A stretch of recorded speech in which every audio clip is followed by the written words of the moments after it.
Après des semaines de blocage, le Conseil de sécurité de l'ONU vient donc d'adopter une déclaration qui condamne les violations généralisées des droits de l'homme en Syrie et l'usage de la force contre les civils.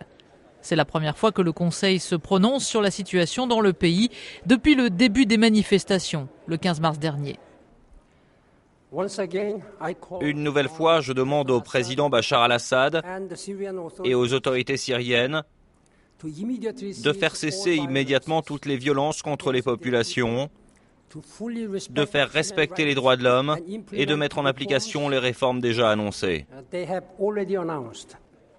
Cette déclaration est toutefois moins contraignante qu'une résolution, et même si la France salue un tournant, nul ne peut dire si elle aura un impact sur le gouvernement syrien.